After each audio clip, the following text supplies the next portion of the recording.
সর্বশেষ আপডেট বিশ্ব সংবাদ এবং যুদ্ধের সংবাদে আপনাদেরকে স্বাগতম। আসসালামু আলাইকুম। জানিয়ে দিচ্ছি সংবাদ শিরোনাম। এবার অপারেশন সিন্ধুর ভারতের পাশে দাঁড়িয়েছে কট্টরপন্থী ইসরায়েল এবং পাকিস্তানের পাশে রয়েছে তুরস্ক ও ইরান।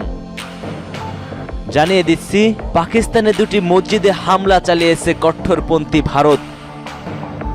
আরও জানিয়ে দেব পাকিস্তানে ভারতের ক্ষেপণাস্ত্র হামলায় 2 শিশুসহ নিহত অন্তত 8, আহত 25 জন। ভারতের দাবি নিহত 80, আহত 2 শতাধিক। অন্যদিকে ভারতের সাময়িক উল্লাস তাদের দীর্ঘস্থায়ী দুঃখের কারণ হয়ে দাঁড়াবে, কঠিন হুঙ্কার পাকিস্তানের।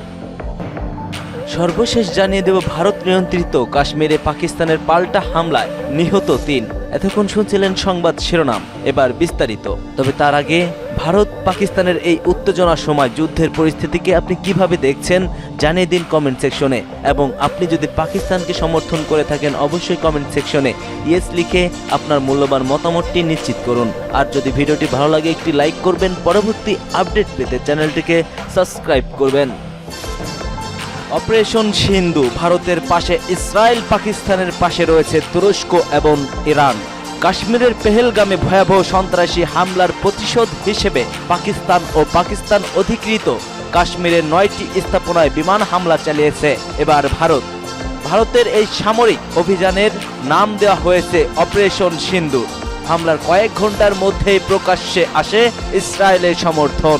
এক্সে এক টুইটার বার্তায় ভারতে নিযুক্ত ইসরায়েলের রাষ্ট্রদূত রেউভেন আজার বলেন, সন্ত্রাসীদের জানা উচিত তাদের জঘন্য অপরাধের জন্য কোনো নিরাপদ আশ্রয় নেই। ইসরায়েল ভারতের আত্মরক্ষার অধিকারকে সমর্থন করে। দিবাগত রাতে চালানো এই হামলার প্রেক্ষাপট তৈরি হয় প্রায় 2 সপ্তাহ আগে। কাশ্মীরের পেহেলগামী সন্ত্রাসী হামলায় 26 জন নিহত হয়। এই হামলার জন্য পাকিস্তানকে দায়ী করে ভারত, যদিও ইসলামাবাদ তা সরাসরি অস্বীকার করেছেন। এমনকি ভারতীয় রাজনীতিতেও এ নিয়ে বিতর্ক তৈরি হয়েছে। বিরোধী দল কংগ্রেসের দাবি হামলার 3 দিন আগেই প্রধানমন্ত্রী নরেন্দ্র মোদীর কাছে গোয়েন্দা তথ্য ছিল। নিউজ 18 জানিয়েছে ভারতীয় সেনা ও গোয়েন্দা সংস্থার তথ্য অনুযায়ী সুস্পষ্টভাবে সন্ত্রাসী ঘাঁটি লক্ষ্য করেই এই হামলা চালানো হয়। পাকিস্তানি সামরিক স্থাপনায় কোনো হামলা হয়নি বলে দাবি করছে নয়াদিল্লি। ইসরায়েল ভারতের পাশে দাঁড়ালেও ভিন্ন সুরে কথা বলছে তুরস্ক, ইরান। পাকিস্তানের পররাষ্ট্র ইরাক দারাকে ফোন করে তুরস্কের পররাষ্ট্রমন্ত্রী হাকান ফিদান এই হামলাকে অপ্রস্তুত আগ্রাসন হিসেবে আখ্যায়িত করেছেন। পাকিস্তানের পররাষ্ট্র মন্ত্রণালয়ের বিবৃতিতে বলা হয়, আঞ্চলিক নিরাপত্তা পরিস্থিতি নিয়ে উদ্বেগ প্রকাশ করেছে তুরস্ক, ইরান এবং পাকিস্তানের পাশে থাকার আশ্বাসও দিয়েছেন। দুই দেশের পরিস্থিতি পর্যবেক্ষণে ঘনিষ্ঠ যোগাযোগ বজায় রাখতে এইসব সিদ্ধান্ত নিয়েছে তুরস্ক, ইরান। ফি আমিনিল্লাহ। এবার পাকিস্তানে 2টি মসজিদে হামলা চালিয়েছে কট্টরপন্থী এই ভারত সরকার। পাকিস্তান ও পাকিস্তান নিয়ন্ত্রিত কাশ্মীরে 2টি মসজিদ সহ অন্তত 9টি স্থানে হামলা চালিয়েছে এই কট্টরপন্থী ভারত। ভোরে চালানো এই হামলায় অন্তত 8 জন নিহত এবং 35 জন আহত হয়েছেন বলে জানিয়েছে ইসলামাবাদ। পাল্টা জবাবও দিতে শুরু করেছে পাকিস্তান।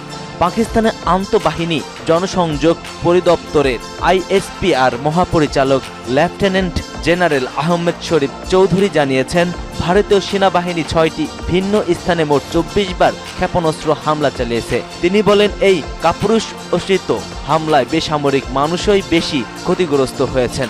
পাকিস্তানের প্রতিরক্ষা মন্ত্রী খাজা আসিফ দাবি করেছেন, সীমান্ত আগ্রাসনের জবাবে পাকিস্তান বিমান বাহিনী ইতিমধ্যে 5টি ভারতীয় যুদ্ধ বিমান গুলি করে ভূপতিত করেছে। পাশাপাশি ভারতের ব্রিগেড সদর দপ্তরে পাল্টা হামলা চালিয়ে সেটি ধ্বংস করা হয়েছে বলেও জানিয়েছেন তিনি।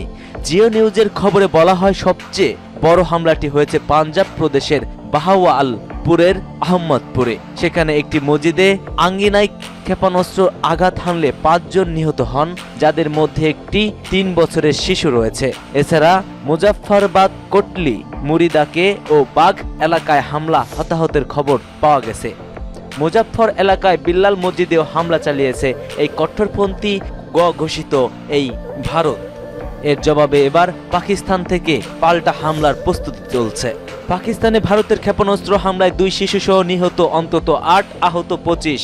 এদিকে ভারতের দাবি নিহত 80। পাকিস্তানের কোটলি, ভাওয়ালপুর, মুরিদকে বাঘ ও মুজাফফরাবাদে ভারতীয় ক্ষেপণাস্ত্র হামলায় অন্তত 8 জন নিহত হয়েছে, যাদের মধ্যে 2 জন শিশু রয়েছে, আহত 25 জন।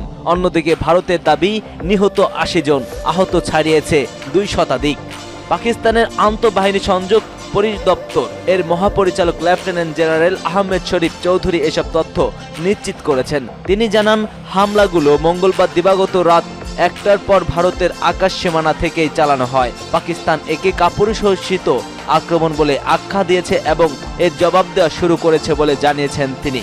জানা গেছে, ভাওয়ালপুরের আহমদপুরে একটি মসজিদে হামলায় 3 বছরের শিশু মারা যায়। কাছাকাছি বাড়িতে আটকে পড়েছে একটি পরিবার।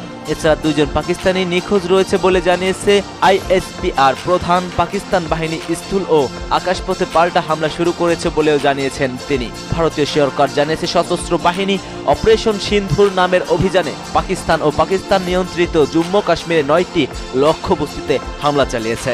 ভারতের দাবি, এই অভিযান কেবল সন্ত্রাসবাদী ঘাঁটিগুলোকে লক্ষ্য করে পরিচালিত হয়েছে, কোনো সামরিক স্থাপনাকে টার্গেট করা হয়নি। কিন্তু দেখা যাচ্ছে এই হামলায় বেশিরভাগই সাধারণ মানুষের ক্ষয়ক্ষতি বেশি হয়েছে। ভারতের সাময়িক উল্লাস তাদের দীর্ঘস্থায়ী দুঃখের কারণ হয়ে দাঁড়াবে বলছে পাকিস্তান। কাশ্মীরের পেহেলগাম সন্ত্রাসী হামলার জেরে ফের উত্তপ্ত হয়ে পড়েছে ভারত পাকিস্তান। পাকিস্তান সেনাবাহিনীর দাবি, তারা হামলায় অংশ নেওয়া ভারতের 5টি বিমান ভূপতিত করেছে। এছাড়া কাশ্মীরের ভারতীয় সেনাবাহিনীর একটি ব্রিগেড সদর দপ্তর ও একটি তল্লাশি চৌকি ধ্বংস করার কথাও জানান তিনি। ভারতীয় সেনাবাহিনীর ভাষ্য, পাকিস্তান সেনাদের ছোড়া গোল্লায় কাশ্মীরে 3 জন বেসামরিক নাগরিক নিহত হয়েছে। বার্তা সংস্থা রয়টার্স জানিয়েছে, পাকিস্তান সেনাবাহিনী দাবি করছে, ভূপতিত 5টি ভারতীয় বিমানের মধ্যে রয়েছে 3টি রাফায়েল, একটি রাশিয়ান S-830 এবং একটি MiG-29 যুদ্ধ বিমান। পাকিস্তান সেনাবাহিনীর এক মুখপাত্র বলছেন, পাকিস্তানের হামলার কিছুক্ষণের মধ্যেই এসব বিমান ভূপতিত করা হয়েছে। তবে ভারতের পক্ষ থেকে যুদ্ধ বিমান ভূপতিত হওয়ার বিষয়ে কোনো আনুষ্ঠানিক বক্তব্য দেওয়া হয়নি। সত্যই যদি এই ঘটনা ঘটে থাকে, তাহলে এটি সাম্প্রতিক সময়ের মধ্যে ভারতের জন্য বড় ধরনের সামরিক ক্ষতি হিসেবে বিবেচিত হবে। পাকিস্তানের প্রধানমন্ত্রী শাহবাজ শরীফ ভারতের এই ক্ষেপণাস্ত্র হামলাকে কাপুরুষোচিত বলে অভিহিত করেছেন। তিনি হুঁশিয়ারি দিয়ে বলেন, এর উপযুক্ত জবাব দেওয়া হবে। পাকিস্তানের আন্তঃবাহিনী সংযোগ পরিষদ মহাপরিচালক এসব তথ্য নিশ্চিত করেছেন। এবার ভারত নিয়ন্ত্রিত কাশ্মীরে পাকিস্তানের পাল্টা হামলা, নিহত 3। পাকিস্তানের ক্ষেপণাস্ত্র হামলার জবাবে ভারতীয় নিয়ন্ত্রিত কাশ্মীরে পাকিস্তান বাহিনীর গোলাবর্ষণে অন্তত 3 জন বেসামরিক নাগরিক নিহত হয়েছে বলে জানিয়েছে ভারতীয় সেনাবাহিনী। ভারতের প্রতিরক্ষা মন্ত্রণালয়ের তথ্য সম্প্রচার বিভাগের অতিরিক্ত মহাপরিচালক এক্সএ জানিয়েছেন, দিবাগত রাত আনুমানিক 2:45টায় জম্মু কাশ্মীরে রাউজোর সীমান্তের বিমভার গলিতে কামান থেকে গোলা ছোড়া যুদ্ধ বিরতি লঙ্ঘন করে পাকিস্তান। তিনি জানান, ভারতীয় সেনাবাহিনী ধাপে ধাপে এর উপযুক্ত জবাব দিয়েছে। রয়টার্স জানিয়েছে, গুলির ঘটনায় 2 নারী আহত হয়েছেন, যাদের একজনের অবস্থা আশঙ্কাজনক। এরই মধ্যে ভারতীয় সেনাবাহিনী জানিয়েছে, পাকিস্তান গোলার আঘাতে 3 বেসামরিক নাগরিক প্রাণ হারিয়েছেন।